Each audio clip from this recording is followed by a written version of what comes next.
തിരുവനന്തപുരം കാട്ടാക്കടയിൽ കൂറ്റൻ പെരുമ്പാമ്പിനെ പിടികൂടി. പാമ്പിനെ കണ്ടത് പൊട്ടൻകാവിൽ പെട്രോൾ പമ്പിന് സമീപം. പാമ്പിനൊപ്പം വിരിഞ്ഞിറങ്ങിയ കുഞ്ഞുങ്ങളും. പാമ്പിനെ പിടിക്കാനെത്തിയ രതീഷ് നടത്തിയ പരിശോധനയിൽ പാമ്പിൻ കുഞ്ഞുങ്ങളെയും കണ്ടെത്തി.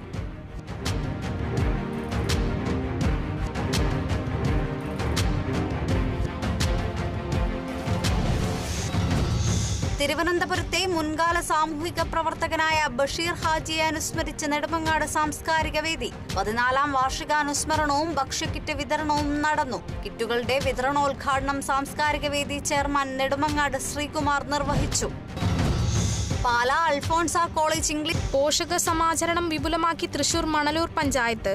പോഷന്മ എന്ന പേരിൽ സംഘടിപ്പിച്ച പരിപാടിയിൽ പോസ്റ്റർ പ്രദർശനം, പോഷകാഹാര പ്രദർശന മത്സരം തുടങ്ങിയ മത്സരങ്ങളും നടന്നു.